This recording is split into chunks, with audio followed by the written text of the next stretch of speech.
What's up, everybody? Thank you for tuning into this episode of Sodukos Spotlights. Today we are taking a quick look at the unique little game called Dungeontop. We're just gonna jump into new hero here.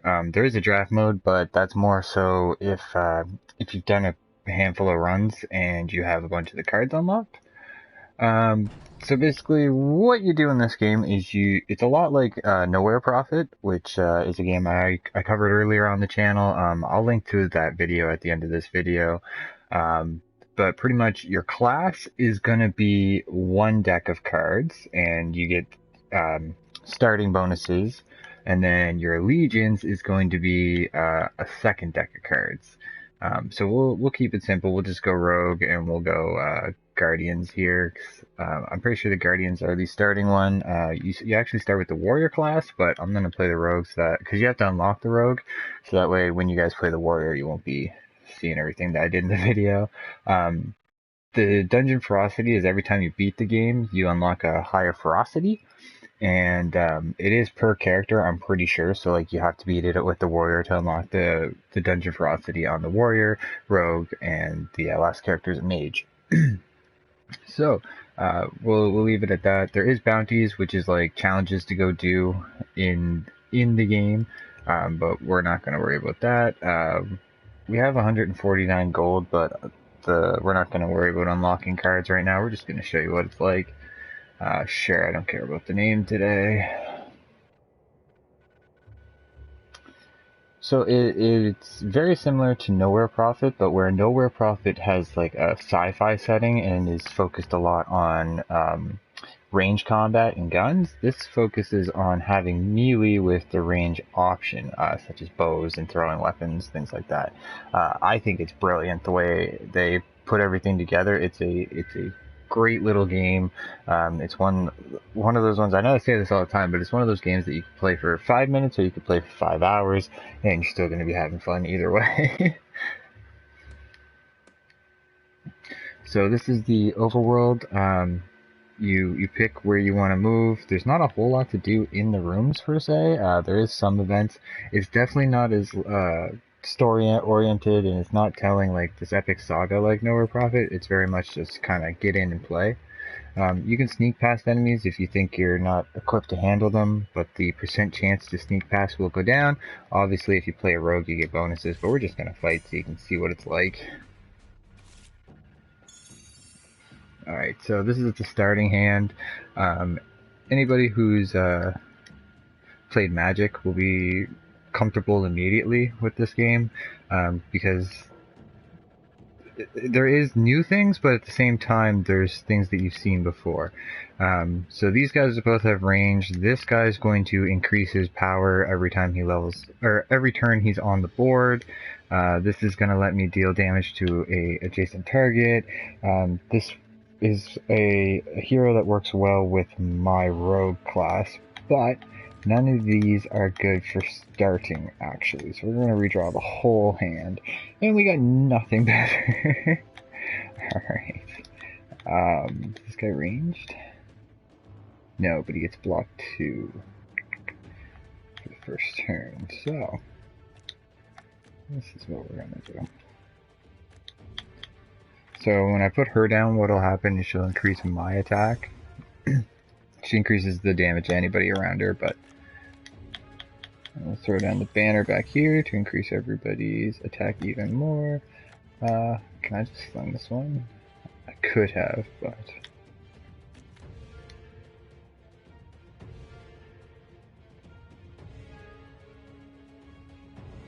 I don't know if Mark... Oh, I'm out of mana. Alright. I don't know if Mark lasts more than one turn or not. I've always killed the thing that I marked in the same turn, so I wasn't sure there. Okay. So...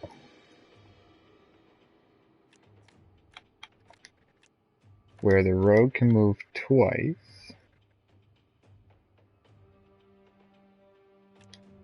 can move him up here. Get him to attack him. We're going to use this to kill that guy. This guy will survive if he gets attacked. Move her up to attack. We still got 1 mana left, so we'll put it down here on our ranged homie. That way he'll be able to attack through or over the rogue and deal more damage. So I knew I was going to take a little damage there. Ooh, clever.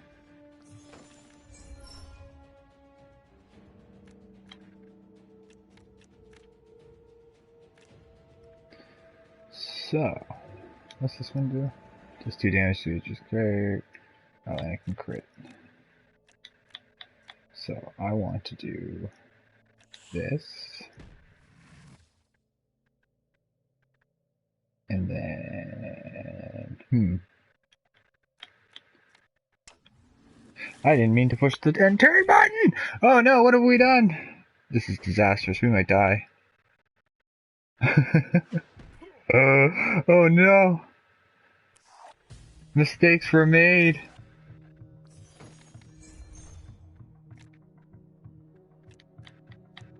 Okay, so we'll mark him. And then we will crit him.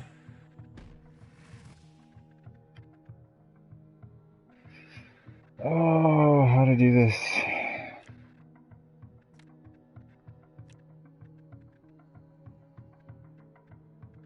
This is bad, bad, bad. Okay.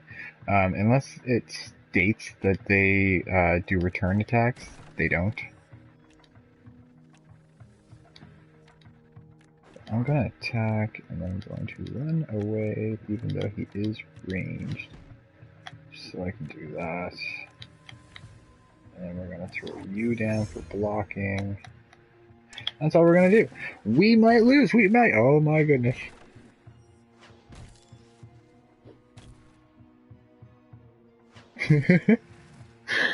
Oh no, oh no. If you haven't noticed, you do lose whatever cards are in your hand when the turn ends. So, well, we do win, but just freaking barely, man. That was close. Whoa, 4 health coming out of that? That's not good. That was sloppy. Okay.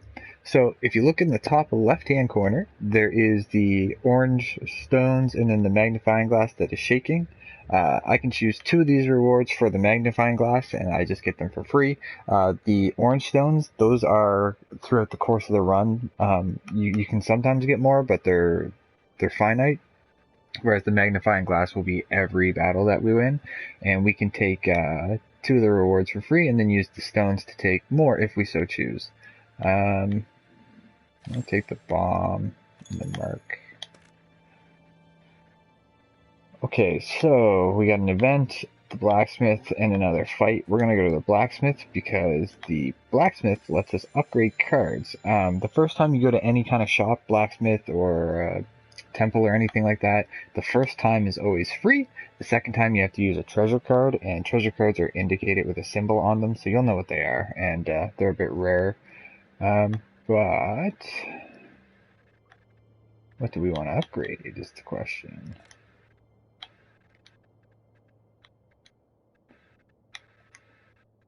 Just a critical bonus. Let's upgrade her. Yeah.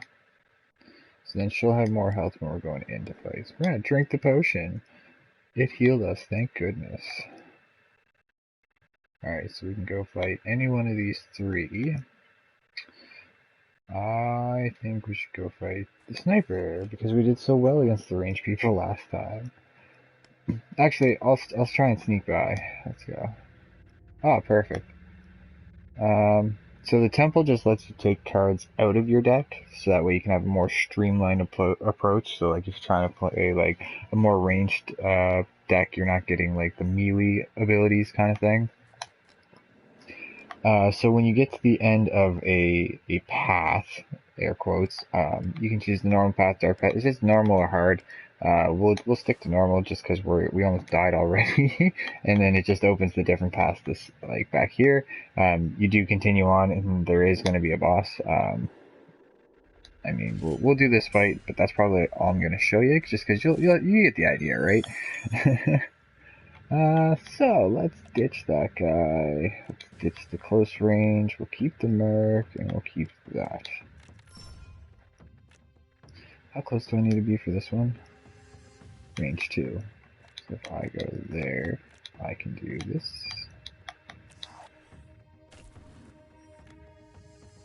And then I can do...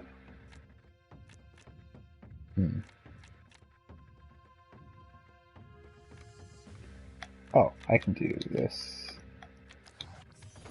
And I get to move again because I have dash. I can put her down in between us, so then we get all of it. And we're good.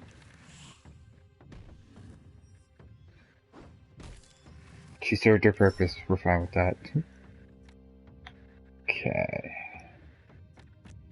So let's mark him. And then I want to move him up to the 4. I want to drop him there. I'm going to move up and attack. And then I'm going to do the ability, and because he's marked, I'll get the critical bonus, which does that. And I can move again, but I don't want to. And we used our mana. Oh, double attack. Those guys are spawning in with block. Block negates the first attack against them, so we're not even going to waste our time. But we got 7 plus 2, we have 9 damage. Ooh. So if we do this, mark them, backstab, and then just for the lulz we can throw out the bomb. It may kill him, it may hit the... Yeah, there we go. Perfect. So then we'll just beat him down. Boom, easy peasy. Oh, way better than the first one. Yeah, so like there is status effects like stun, burning, and things like that. Multi-strike is like what that guy was doing in that round where he attacked more than once. And then the dogs have haste, which, like I said, with magic, means they can move and attack the turn they come out. So those ones are very useful, especially for getting into position and setting yourself up for the whole fight, to be honest. So we leveled up. This is the traits, or talents, I guess. So this goes on your hero character. It can be anything from like actual combat abilities, so like leap, so then you can hop over characters so you can't really get boxed in as bad or as easy. If you were using spells, which are like the mark and like the backstab, those things, if you're below half health, plus 2 HP. Every third discard. I don't really discard cards. There is some mechanics and some abilities and whatnot that trigger with that, but it's not something I personally use, so that's not one that I would be going for. The +1 card per turn is a good one. I think let's grab that. Alright. So, I will actually pop back to the blacksmith just to show you how this exchange works really quick. So if I wanted to upgrade, say, our bomb, it's just going to put up the crit damage, I think is what we saw it was going to do. Oh wait, it wasn't a treasure, it was a trait. My bad, or talent, sorry.